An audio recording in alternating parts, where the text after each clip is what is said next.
So this video really isn't about Father's Day. It's more about the gift and the process that the mini human did in order to make a gift for Father's Day. Also, this Father's Day, my husband is opting to smoke ribs right now. I've got like all of the smoke drifting back in, and I think I picked a good seasoning blend this time. I'll have to tell you guys how it goes.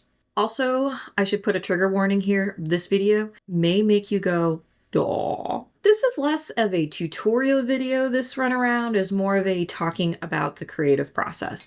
And partly because I do have some kinks that I need to iron out before I do like a full video on this subject, but it'll at least give you a little bit of a preview. So for most of us, for Father's Day and Mother's Day or any gift giving, at least in the Americas, it tends to be one of those holidays where at the beginning, usually the parents are the ones kind of handling the gifts. Like for the mini human, the first couple of years, it's been a matter of, okay, what do I get my spouse in relation to, us being a parent, and how can I tag the kid into it? But then as the little mini humans start to grow up, they want to create their own gifts. And this year decided she really wanted to create something. And I will give her credit, she knows her daddy pretty well. She wanted to try and model a llama. Llamas have a little bit of significance with my husband, animal that he likes and thinks is cool. It's also sort of the origin of his internet handle and his gamer handle. It made complete sense to, model a little llama. Prior to this project, she had about 1 to 2 hours experience in Tinkercad. I had set her up with a kid's account on her computer, and she had messed around a little bit, enough to at least make a castle. And then she had, at least based on the large pile in Procreate, a fair amount of experience with that software. So she wanted to model the llama, but she mentioned that Tinkercad didn't feel very intuitive or good for trying to model an animal. She kind of was like, I want to be able to model it like this. And she was actually playing with some Play-Doh or something similar. And I said, well, why don't I show you Nomad Sculpt? Nomad Sculpt, if you guys aren't familiar, is an app that is available on the iPad. It originated on the iPad, but there is a Windows and a Mac version now, by the way. It's also a one-time cost software, just as an FYI, and it's pretty good software. It's designed to be a simplified version of ZBrush, which is expensive industry standard software, but you really get all the tools you're going to need. And with Nomad Sculpt, it's designed to be sort of that clay-based modeling, sort of building with clay or carving. And it's a fairly intuitive tool. In fact, she figured out how to use it pretty quickly. I helped her. I kind of showed her some basics with, here's how you, bring in some primitives, spheres or cylinders.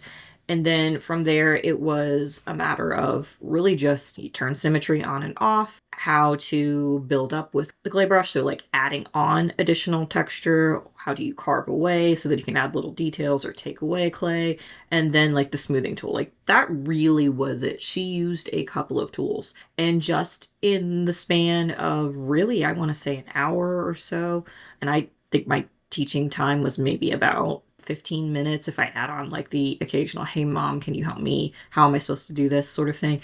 And she was able to create this cute little llama model. Now, with this project, I had taught her that, when you're wanting to create something, a good way to start is to kind of have, some base information. I said usually you go through and do some research, image lookup. So she, hopped over on Google, cute llama art, looked at images, and then actually drew a llama in Procreate, like a flat image of what she wanted it to look like based on pictures that she had seen. Or honestly, really in general, it doesn't matter if certain parts look very similar to pre-existing art.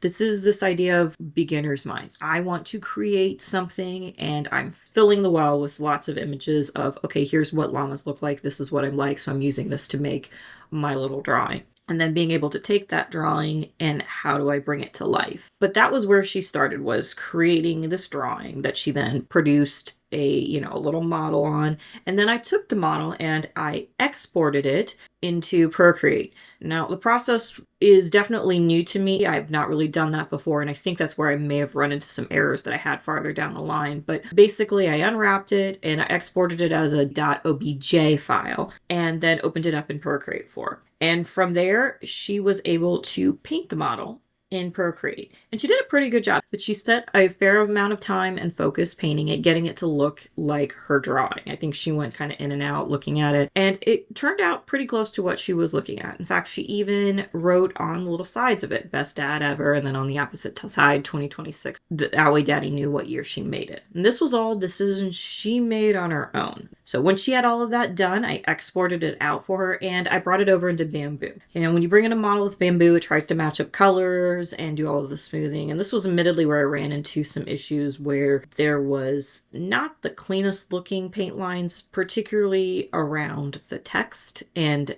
that was a little sad. And again, I'm trying to troubleshoot and figure out why that is. I really do think it's probably more of that decimating in the beginning to get the UV wrapping. I think that was the issue. But I did end up having to go in and kind of repaint the letters for her, but I tried to stay to the original design as much as possible, not changing it, just kind of cleaning it up so that it was the results that she had in Procreate. So I got the model set up for her, and it was a matter at that point of just bringing it to life. She picked out the colors that she wanted to be used. We got the model printed. I will say this was a model with a lot more waste material than I like, but since it was a special project, I kind of let it go. It didn't make sense to print more than one of these.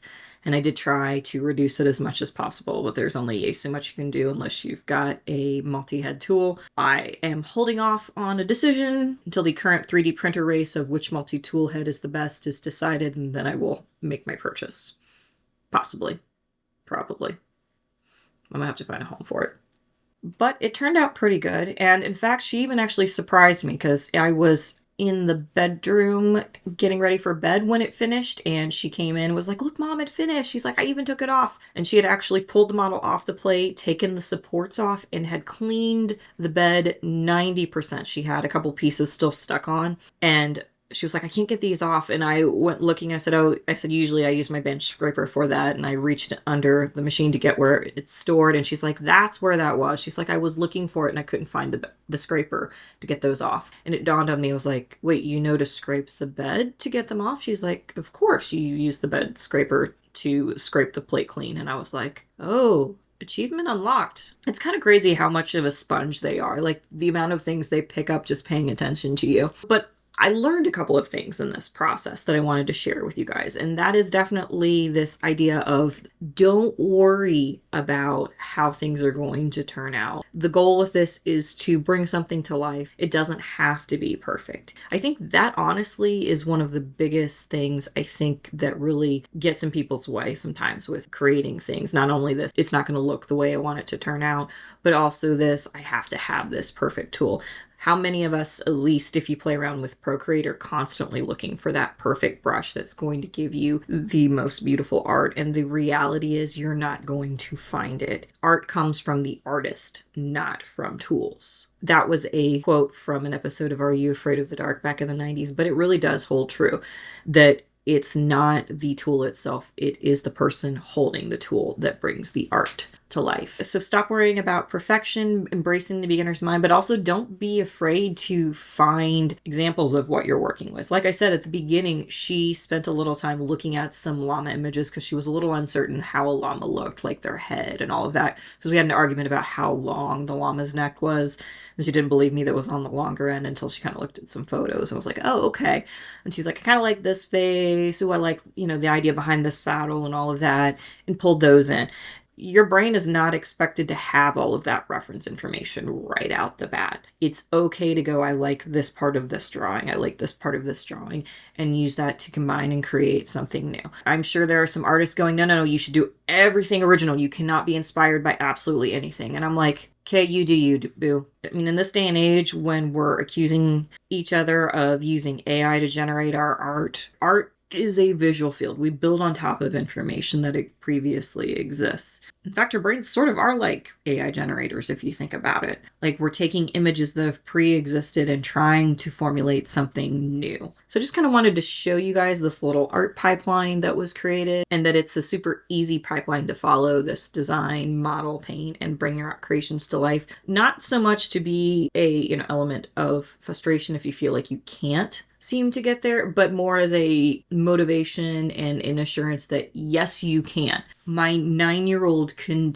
do it. And I don't say that to belittle you guys. I say that as this really is an easy pipeline. What's standing in your way is this perfection. And don't let your perfection get in your way. You can create a llama that looks like it has a teddy bear head and a lamb's style looking saddle, and it turn out and be a really well-loved gift. Anyway, I'm rambling with all of this. So I do hope to have a better pipeline example of how you go from the reference to the modeling to getting better painting results in Procreate, because I definitely feel like painting a model in Procreate seems a little easier and a little more straightforward than painting in Nomad Sculpt.